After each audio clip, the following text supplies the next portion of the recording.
예배 인도해 주시고 또 기도하신 모든 분들에게도 감사와 축복의 말씀 전하고, 영상을 통해서 예배하고 있는 우리 모든 성도님들, 또 오늘 이 성전에서 함께 주의 이름을 부르는 모든 믿음의 동역자들에게 하나님의 은혜가 임하기를 간절히 바라고 소원합니다. 한 주간 우리가 사경회를 준비하기 위한 기도회로 모였습니다. 이제 코로나 팬데믹이 끝나고 엔데믹, 이제 코로나가 풍토병이 되었어요. 그래서 일상으로의 회복 전환을 꾀하고 있는데, 우리가 팬데믹의 상황 동안에 교회는 힘들고 어려웠거든요. 그동안 신천지의 집단 감염 이후에 그 다음 그 집단 감염의 소식들이 교회로 옮겨오면서 우리가 교회발 이런 얘기 한동안 너무 많이 들었지 않습니까? 그러면서 현장 예배가 폐쇄되고 계속해서 10%, 20% 이렇게 인원의 제한들로 왔습니다. 우리만 답답한 것이 아니라 사회가 교회를 향한 손가락질, 그 비난의 소리들도 점점 수위가 거세져서 전도가 막히고 선교가 막히는 그러한 시대를 살아왔습니다. 한 번도 경험해보지 못한 그러한 시간들을 겪어온 거죠. 고난과 환난과 어려움의 시작이었어요. 그런데 이제는 엔데믹이 되었습니다. 모든 제한들이 다 풀어졌어요. 그리고 다시금 우리가 일상으로 돌아갈 수 있는 전환이 시작되어야 될 그때에, 근데 우리의 삶이 다시금 새롭게 변화되는 전환이 시작되고 있는가라는 것을 생각해 보면 아직은 아니다라는 것을 우리도 느낄 수가 있습니다. 왜냐하면 우리가 코로나도 한 번도 경험해 보지 못했지만 그 이후에 코로나가 끝나고 엔데믹도 처음 경험하는 거예요. 그래서 이만큼 다운되었던 것을 다시금 이렇게 끌어올릴 수 있는 방법들, 우리가 움츠렸다가 다시금 날개를 활짝 펼 수 있는 그러한 방법들도 사실 우리 모든 교회에게는 처음인 거예요.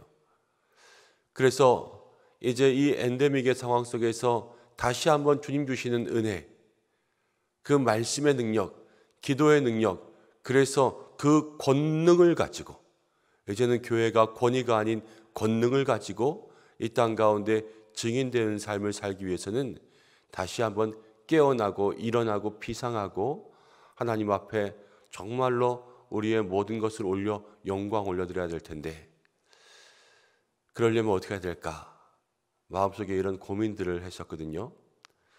그런데 어렸을 때부터 함께 신앙생활하고 또 제가 전도사 사역하고 또 목사로 사역하면서 하나님 제 마음속에 주신 것은, 여름에 성경학교를 하든 수련회를 하든 무슨 행사를 하든 무슨 집회를 하든 기도로 준비한 만큼 하나님 은혜를 주시더라고요. 기도로 준비한 만큼 은혜를 주시고, 기도로 준비한 만큼 모든 사람들을 만나 주시고 은사를 주시고 능력을 주시고 기적을 베푸시고 응답을 베푸시고 이러시는 것을 마음속으로 다시 한번 되새기게 하셨어요. 우리가 신앙사경에 준비하면서 좋은 강사 목사님 불러놓고 우리가 은혜 받기 위해서는 우리에게 그동안 굳은 땅과 같은 마음이 하나님께서 은혜의 담비 주실 수 있도록 기도하여서 부드러운 살과 같은 마음으로 바꾸어야 되겠구나. 우리의 굳어진 마음들이 부드러운 마음으로 바뀔 때 하나님께서 우리의 신비에 말씀의 씨앗을 던져주시겠구나. 이것을 마음속에 기억하게 되었습니다. 그래서 이 한 주간 동안에는 말씀의 은혜를 사모하는, 그래서 기도로 준비하는 이 한 주간으로 여러분 살아가시기를 바랍니다. 특별히 이 한 주간 한 끼 금식 기도회 이렇게 정했어요. 우리가 가능한 할 수 있는 대로 될 수만 있다면 하나님의 은혜를 사모하는 간절한 마음으로 여러분 금식도 하십시오. 또 강사 목사님 위해서 기도하고 우리 교회를 위해서 기도하고 또 우리 모든 성도님들을 위해서 중보해서 이 시간을 통하여서 하나님께서 우리에게 크게 역사하시기를, 크게 은혜 주시고 크게 능력 주시기를 기도할 수 있는 우리 은성에 사랑하는 성도님들 되시기를 주님의 이름으로 축원합니다. 오늘은 내게 은혜를 베푸소서, 주여 내게 은혜를 베푸소서라는 제목으로 함께 말씀을 생각하고 말씀 제목이 그날 기도할 제목이에요. 하나님, 이번 사경을 통하여서 내게 은혜를 주옵소서. 이렇게 기도할 수 있는 우리 성도님들 되시기를 바랍니다. 시편 86편은 다윗의 시입니다. 근데 다윗의 시 중에서 비탄시, 탄원시 이렇게 이야기하기도 해요. 내용이 비탄하다, 탄원한다 그러면 무엇인가 마음에 억눌린 것들, 마음에 힘들고 어려운 것들을 이야기한다 생각할 수가 있죠. 그런데 어떤 상황 가운데 있었냐면 86편 1절은 이렇게 이야기합니다. 나는 가난하고 궁핍하다 그랬어요. 가난하고 궁핍하다. 다윗은 이스라엘의 왕이었지 않습니까? 이스라엘의 왕으로서 모든 것을 가질 수 있었던 그 왕이 가난하고 궁핍할 때가 언제냐면 아직 왕이 되기 전이에요. 아직 왕위에 등극하기 전에 그때가 언제냐면 사울에게 쫓겨다닐 때. 근데 시편을 찾아보면 시편 가운데 다윗이 내가 가난하다, 내가 궁핍하다, 내가 곤고하다 이 표현을 잘 썼던 때들이 있어요. 그때가 언제냐면 시편의 34편과 35편 이런 시편들을 잘 살펴보면 가난하고 궁핍하고 곤고하다 이러한 이야기들을 계속하고 있거든요. 근데 그때가 사울에게 쫓겨다니다가 블레셋까지 도망갔는데 블레셋의 왕 아비멜렉이 다윗을 알아보고 죽이려고 합니다. 그래서 그때 어떻게 되냐면 다윗이 침을 줄줄 흘리면서 미친 척, 정신이 나간 척해서 겨우 거기서 목숨을 건지고 살아 돌아왔던 때, 그때 지은 시들이 시편 34편, 35편이에요. 광야를 그냥 이제 광야의 도망이 시작한 때가 아니에요. 광야에 유리한 지 한참 지나고 더 이상 이스라엘의 광야에서도 살 수가 없게 되었을 때, 그렇게 황폐하게 되었을 때 다윗이 정말 갈 곳이 없었던 거예요.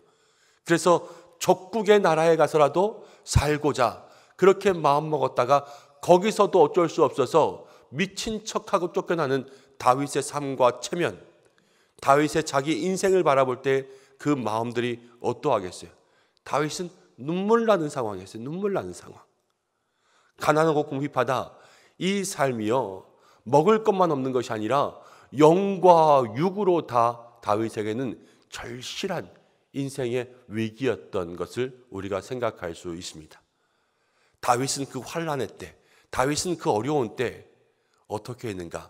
이 시편을 지어서 하나님 앞에 올려드렸는데 다윗은 그 위기가 찾아올 때마다 하나님 앞에 간구와 기도를 올려드렸다는 거예요. 여러분, 우리가 신앙의 삶을 살아갑니다. 다윗의 이야기, 이 이야기가 너무나 많이 듣지 않습니까? 그렇지만 우리의 삶을 곰곰이 한번 돌아다 보면 우리가 정말 위기와 시험과 환난이 올 때마다 우리가 주님 앞에 다윗처럼 간절히 매달렸나? 우리에게 가난하고 궁핍할 때마다, 내 삶이 곤고할 때마다 친정 하나님 앞에 이렇게 가난한 심령으로 주님을 찾았었나? 이러한 삶들을 돌아보면 우리가 다윗같이 못할 때가 너무나도 많이 있음을 알게 돼요. 세상의 것들, 마음으로는 주님을 찾는다 이렇게 고백하면서도 우리의 정작 삶은 마음과 달리 이미 세상 가운데 가 있고 세상의 힘을 찾고 세상 사람들의 도움을 찾으며 그렇게 살아왔던 많은 삶의 실수와 또 잘못된 반복들이 얼마나 많이 있었나 하는 것을 생각해 보게 되는 거예요. 우리가 지난 2년여의 삶에 가난하고 곤고한 삶을 살아왔습니다. 경제가 어려워서 우리의 가계 형편들이 가난했다 이것뿐만이 아니라 영과 육, 심신이 지쳐서 그리고 관계가 지쳐서 정말로 가난하고 궁핍했어요. 우리가 모르는 사이에 우리가 왜소해진 거예요. 영적으로. 근데 이때에 다윗은 하나님 앞에 가난하고 궁핍하지만 경건한 마음으로 부르짖기 시작합니다. 이 한 주간 이제 말씀 사경회를 통해서 하나님 우리에게 첫 번째로 이야기하시는 것은 가난하고 궁핍한 영혼들이여 하나님 앞에 경건한 마음으로 부르짖으라. 이것을 우리에게 말씀하고 있는 줄로 믿습니다. 그래서 우리가 이 한 주간 주님을 더욱더 찾아야 되는 거죠. 그런데 다윗은 어떻게 주님 앞에 고백했냐면 3절 말씀 가운데 이렇게 기도해요. 주여 내게 은혜를 베푸소서. 주여 내게 은혜를 베푸소서. 내가 종일 주께 부르짖나이다. 다윗은요, 자기가 할 수 있는 것이 아무것도 없었어요. 다윗은 싸움도 잘했거든요. 다윗을 따르는 무리들도 많이 있었습니다. 그렇지만 다윗은 자기의 힘으로 할 수 없는 것이 아무것도 없다는 것을 깨달았어요. 광야에서 때로는 이 무리들을 먹일 수 있는 음식도 없고, 광야에서 이 무리들과 함께 있었지만 사울의 수많은 군대 앞에서 아무리 자기가 힘이 센 듯 그 수적인 열세 앞에서 밀리는 것을 계속 경험했어요. 그리고 한 사람이 자기를 죽이자고 미친 듯이 달려들면 어쩔 수 없다는 것을 경험하며 도망치기 시작한 거예요. 근데 다윗이 광야에서 어떠한 일을 경험했냐면, 자기가 억울하고 원통한 마음으로 아둘람굴에 들어갔을 때 하나님께서 자기를 따를 수 있는 많은 동료들을 붙여주셨어요. 광야는 혼자 있는 곳이거든요. 그렇지만 다윗은 광야에서 사람을 만났어요. 광야에서 먹을 것이 없어서 그렇게 굶주리며 며칠을 허덕였을 때 다윗은 제사장을 만나고 제사장을 통하여서 진설병, 제사 드리고 남은 그 떡을 자기의 모든 청년들과 함께 먹을 수 있도록 그렇게 공궤를 받았습니다. 그리고 옛날 골리앗을 죽였을 때 썼던 골리앗이 쓰던 칼, 그것도 다윗이 얻어서 무기도 챙길 수 있었어요. 광야는 아무것도 없는 다윗에게 가난하고 궁핍한 그러한 장소요 시간이었지만, 생각해보면 다윗이 모든 것을 얻은 곳이 광야였어요. 그것이 다윗에게는 은혜였던 거죠. 은혜. 그러니까 이 가난하고 궁핍한 시간 가운데 다윗은 다른 거 구할 필요가 없었어요. 이 광야에서 주여 내게 은혜를 베푸소서. 이 은혜를 사모하면서 다윗은 종일 주님께 부르짖었습니다. 종일. 우리가 이 시대를 살아가면서 여러분, 세상 가운데 우리가 살아갑니다. 각자의 다른 삶의 형편들, 모습들, 각자 다른 문제들을 가지고 살아가지만 우리에게 한 가지로 동일하게 필요한 것이 있다면 주의 은혜가 필요한 줄로 믿습니다. 저와 여러분들에겐 다른 게 필요한 게 아니에요. 하나님의 은혜가 오늘 우리의 삶에 있을 때 우리의 삶의 모든 어려움과 문제는 해결될 줄로 믿습니다. 가정의 문제도 하나님께서 은혜 주실 때, 여러분 직장의 문제도 하나님께서 은혜 주실 때, 믿음의 문제, 영적인 문제, 여러분 육신의 질병까지도 하나님께서 은혜 주실 때 그 은혜 가운데 우리를 새롭게 하실 줄로 믿습니다. 그래서 하나님 우리에게 주여 내게 은혜를 베푸소서, 다윗의 이 기도를 오늘 우리의 기도로 만들라고 말씀하시는 거예요. 그리고 다윗은 이렇게 고백했습니다. 내가 종일 부르짖나이다. 다윗은 그냥 기도한 게 아니었어요. 간절한 마음으로 광야에서 자신을 하나님께 드렸습니다. 그때의 다윗은 놀랄 만한 일들을 경험해요. 오늘 말씀 가운데 보면 이제 함께 성경을 좀 보겠습니다. 7절 말씀부터 보겠습니다. 7절 말씀. 나의 환난 날에 내게 주께 부르짖으리니 주께서 내게 응답하시리이다. 다윗은요, 은혜를 간구했어요. 은혜. 그 은혜를 간구했을 때 밤낮 부르짖었더니 환난 날에 부르짖을 때 주께서 내게 응답하시리이다. 종일 은혜를 구하며 기도했더니요, 무엇을 경험했냐면 하나님의 응답을 경험한 거예요. 우리가 은혜를 구하며 하나님 앞에 간절한 마음으로 기도할 때에 하나님께서 이 한 주간 기도를 통하여서 또 말씀 사경을 통하여서 말씀으로 우리 가운데 응답하여 주실 줄로 믿습니다. 은혜를 구하였더니 하나님 내게 응답하셨다. 8절 가운데 이렇게 이야기합니다. 주여 신들 중에 주와 같은 자가 없사오며 주의 행하심과 같은 일도 없나이다. 은혜를 구했더니요, 주와 같은 일을 행하신 일이 없다. 하나님의 행하심을 다윗은 경험했어요. 우리가 은혜를 구하며 나아갈 때 하나님 우리 모두에게 행하시고 주의 능력을 베풀어 주실 줄로 믿습니다. 그래서 그 신앙이 진정한 하나님을 발견했어요. 하나님 같으신 분이 없다. 이것을 고백하게 된 거예요. 세상 가운데 누가 하나님 같은 분이 있습니까? 우리 하나님 밖에는 살아계신 분이 없는 줄로 믿습니다. 하나님 위에는 구원의 길도 없고요. 오직 주님만이 우리의 참 하나님이세요. 그것을 우리에게 은혜를 주실 때 우리가 발견할 수 있다고 이야기하고 있는 거예요. 10절 말씀에는 이렇게 이야기하고 있어요. 무릇 주는 위대하사 기이한 일들을 행하시오니 주만이 하나님이시니이다. 기이한 일들을 보게 됐어요. 은혜를 구했더니요, 다윗이 사람도 만나고 억울한 마음도 풀어지고 먹을 것도 생기고 무기도 생기고 이기게 되고 목숨을 보존하게 되는 기이한 일들을 은혜 가운데 경험한 거예요. 막히고 묶이고 답답한 것, 우리의 삶에 풀리지 않는 것들, 기적이 필요한 일들이 있다면 은혜를 구하는 이때 하나님께서 우리에게 기이한 일들을 보여주실 줄로 믿습니다. 이것이 우리의 기도의 제목이 되어야 되는 거죠. 그래서 다윗은 광야 가운데 이 모든 것을 구했어요. 사랑하는 여러분, 우리가 오늘 이 다윗처럼 이렇게 기도해야 됩니다. 코로나의 기간들을 겪으면서 우리가 아무것도 우리를 지켜주지 못한다는 것을 깨달았어요. 보이지 않는 작은 바이러스, 얼마만 한지도 모르는 것들이 우리 주변에 이렇게 널려있다 그래서 마스크 쓰고 소독하고 백신 맞고 다 그렇게 했는데 대부분 코로나를 한 번씩 경험하고 지나가지 않았습니까? 우리가 아무리 철저하게 방어한다고 해도 그거 하나 막지 못하더라고요. 우리가 그런 인생들을 경험하고 나니 내가 할 수 있는 것이 있습니까? 없어요. 우리는 할 수 있는 만큼 한다고 하지만 결국은 세상 가운데 내가 할 수 있는 것이 없다라는 겁니다. 그래서 주의 백성들에게는 은혜가 필요한 거예요. 은혜.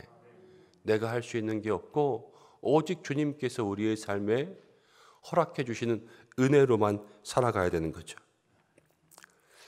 이스라엘 백성들이 광야 가운데 살아갈 때에 이스라엘 백성들은요, 광야에서 하나님의 기적을 체험했습니다. 그렇지만 그들은 날마다 원망과 불평 가운데 살아갔어요. 그렇지만 다윗은 하나님께서 자격 없는 자기를 구해주셨다고, 이세의 막내 아들, 아버지조차 자기를 그 자리 가운데, 왕을 뽑는 형제들이 모인 자리 가운데 불러주지 않았는데 하나님께서는 자기를 택해 주셨다. 사실 다윗의 삶은 선택부터 감사였거든요. 그래서 다윗은 은혜를 알았던 거예요. 은혜. 그래서 은혜를 구하고 은혜 가운데 살았더니요, 이스라엘 백성들은 기적을 체험하고도 광야에서 원망했지만 다윗은 은혜를 경험하니까 내 평생 사는 동안 주의 선하심만 생각하며 살았어요. 이것이 기적을 경험한 사람과 은혜를 경험한 사람의 차이예요. 여러분들은 기적을 경험하는 사람이 아니라 은혜를 경험하는 사람들이 되어야 돼요. 은혜를 경험할 때 은혜 가운데 하나님 우리에게 베풀으신 기적이 있지만, 여러분, 기적은 때로는 우리의 삶에 이기적인 작용이 될 수 있거든요. 내가 원하는 것만 딱 이루어지면 그것만 홀딱, 세상 말로 하면 먹튀하는 것처럼 냅다다 기적만 받아들이고 그 다음에는 변질해버리는 이스라엘 백성들의 삶이 되어서는 안 된다라는 거죠. 오늘 우리가 하나님께서 우리에게 들려주시는 그 음성대로 주님 내게 은혜를 베푸셔서 이 믿음의 고백들로 주님 앞에 나아가고, 그렇게 될 때에 다윗은 놀라운 일을 경험했죠. 주님, 나에게 은혜를 경험하게 하여 주옵소서. 은혜를 베푸소서, 은혜를 경험하게 하여 주옵소서. 이렇게 기도할 수 있는 우리 성도님들 되시길 바랍니다. 다윗은 한 번 더 이렇게 이야기합니다. 11절과 12절 말씀을 보겠습니다. 11절 함께 읽어보겠습니다. 시작. 여호와여, 주의 도를 내게 가르치소서. 내가 주의 진리에 행하오리니 일심으로 주의 이름을 경외하게 하소서. 주 나의 하나님이여, 내가 전심으로 주를 찬송하고 영원토록 주의 이름에 영광을 돌리리이다. 아멘. 11절 말씀에 나오는 단어는요, 일심으로라는 말이 있어요. 일심으로. 그리고 12절에는 전심으로라는 말이 있어요. 전심으로. 이게 다윗이 은혜를 구했던 마음이에요. 일심이라는 것은 다윗의 마음에 나눠지는 마음이 없이 모든 것이 다 하나님께로 일심으로 하나된 마음으로 구했습니다. 그리고 전심이라는 것은 다윗은 힘을 남겨두고 따로 떼어놓지 않았어요. 자기가 가지고 있는 모든 힘을 다 하나님의 은혜를 구하는데 사용했다는 거예요. 오늘 우리가 주님 앞에 일심과 전심으로 나가시길 바랍니다. 우리는 세상 가운데 자꾸만 마음이 쪼개지고 나누어지지만 마음을 붙잡으셔서 하나된 마음으로 세상 살다 보면 우리가 다음에 이 일해야 되고 다음에 이 일해야 되면 힘도 나누어 쓰고 내가 가진 힘들을 다 발휘하지 않을 때도 있지만 다윗은 자기의 힘을 다 쓰니까요. 힘을 다 빼니까요. 그 다음은 은혜로 살아간 거예요. 우리가 일심과 전심으로 주님 앞에 기도하며 나아갈 수 있는 우리 성도님들 되시길 바랍니다. 그러면서 다윗은 마지막 16절과 17절에 이렇게 고백하고 있습니다. 16절에 내게로 돌이키사 내게 은혜를 베푸소서. 주의 종 다윗을 얘기하는 거예요. 주의 종에게 힘을 주시고 주의 여종의 아들, 이것도 다윗을 이야기합니다. 여종의 아들을 구원하소서. 은총의 표적을 내게 보이소서. 이 은혜의 증거들을 달라는 거예요. 그러면 나를 미워하는 그들이 보고 부끄러워하노니 여호와여 주는 나를 돕고 위로하시는 이시니이다.